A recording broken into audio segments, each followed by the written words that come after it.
സ്വാഗതം. ഇന്നത്തെ big സ്റ്റോറിയിലേക്ക്.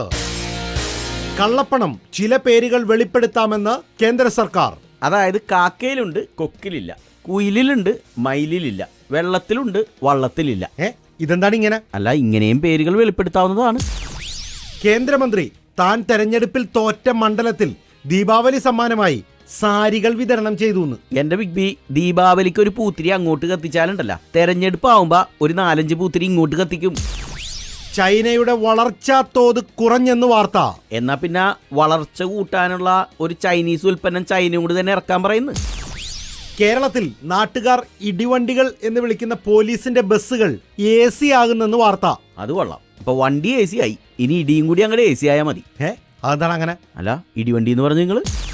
Cricket പരമ്പര പകുതി വെച്ച് ഉപേക്ഷിച്ച വെസ്റ്റ് ഇൻഡീസുമായി ഇനി തങ്ങൾ പരമ്പരക്കില്ലെന്ന് ഇന്ത്യ. അതായത് ഉണ്ണാത്തവന് ഇല കിട്ടാഞ്ഞിട്ട് ഉണ്ടവന് പായ കിട്ടാഞ്ഞിട്ട്. അതെന്താണ് അങ്ങനെ പറഞ്ഞത്? വെസ്റ്റ് ഇൻഡീസിന് കാശ് കിട്ടാഞ്ഞിട്ട് നമുക്ക് കളിക്കാൻ ആളെ കിട്ടാഞ്ഞിട്ട്. ഇത് ബിഗ് സ്റ്റോറിയുമായി ബിഗ് ബി മുരുകൻ മോൻ, റേഡിയോ മാംഗോ 96.2 നാട്ടിലെങ്ങും പാട്ടാ.